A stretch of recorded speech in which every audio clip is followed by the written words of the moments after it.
So, I don't know if you're aware, but Germaine Greer has been invited to Brighton to a Women's Day event at the Dome, which is a very, very big venue that we have. What a joke. What a goddamn joke.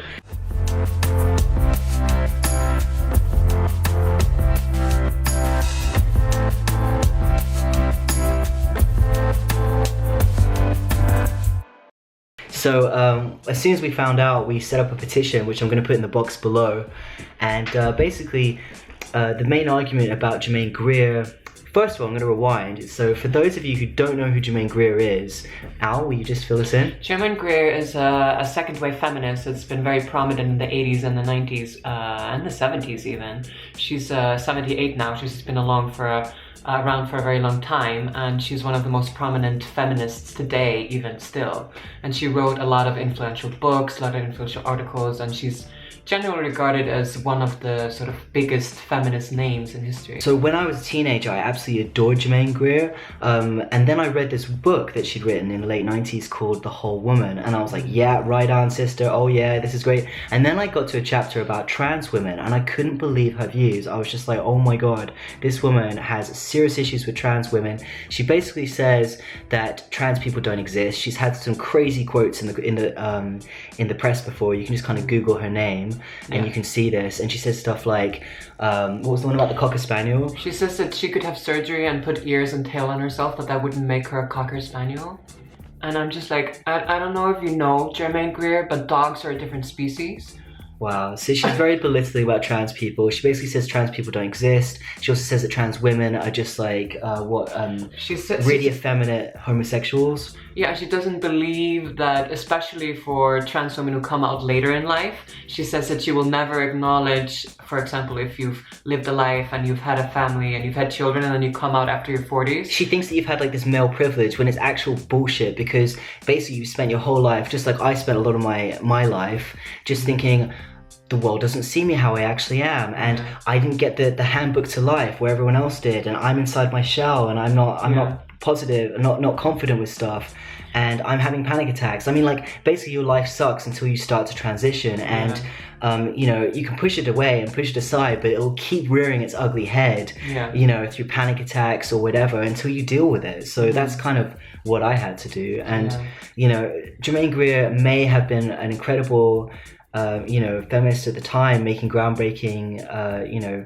waves of change. However, her views on trans people is just so outdated and so awful that she really shouldn't be given a platform on a Women's Day event, because she doesn't represent all women. No, and it's just not okay that somebody goes against such a marginalized group of women. I mean, being a feminist and directly advocating against a group of women just isn't feminist. Yeah, it's not cool. And it's just, it can never be considered feminist, because you are basically taking the position of the oppressor. Totally. I mean, Germaine Greer has a huge platform. They've got a Guardian column, they've got all their fanfare. To uninvite them to an event in Brighton is like no big deal. This is the home of trans pride that we set up. We're now in our 5th year, and if the council wants to be proud of supporting trans people and the wave of change that's happening at the moment, they can't be putting on people like Germaine Greer.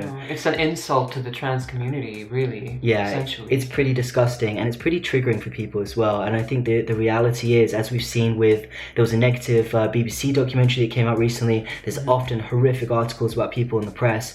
These have effects, especially with young people as well, because you know, if young trans people have no one to look up to, and then they see all this stuff in the media, they're just going to think, I'm a freak, I'm a loser, I shouldn't exist, and you know, there's consequences. There isn't a coincidence that suicide rates are extremely high, trans people are attacked, trans people are killed. It isn't a coincidence. It's because of stuff exactly like this. It's because of people like Germaine Greer. Yeah, so basically we're saying, you can't come to our city. So we set up the petition, and there's been various groups that have also lended their support, so we're doing updates about that as well. So plan B is, if she's invited to come and speak still, and we aren't fully listened to, then we're going to have some sort of peaceful, very peaceful, either protest or celebration. So we're going to see what we're going to do. But again, Al and I are super busy with all sorts of projects. We didn't anticipate putting our energy into this sort of thing, and already I've had like loads of hate online from TERFs and people people who just, you know, are bullies and trolls. Yeah. And that's been pretty tiring too. So we're just kind of like doing a little bit of self-care, and I encourage everyone else to do that too. If you don't feel like you want to get involved with this, just let other people do it. But I think it's an important, you know, as activists, it's so important to stand up for what you believe in, because if you don't do it, who's going to do it for you? And this is how we make change, you know. And we're perfectly reasonable people, and I think that the attitudes do need to change about trans people in particular. And I just think the biggest point in this, that being trans isn't up for debate. It's not a debate. Germaine Greer has no right to debate whether trans people exist and our existence and our identity. It's not a conversation, it's not a debate, it's not an opinion, it's just direct attacks to real people. Trans people exist and we're not going anywhere, no matter how much Germaine Greer wants to debate it. It's just not gonna happen. It's not a reality. It's not a debate. That's it. I think we'll end on that. So if you want to get involved in the petition, have a look at the link below, and we'll hopefully see you there in some capacity on the 4th of March. Maybe not necessarily even at the venue, but we'll be around. All right, cool. Talk to you soon. Bye.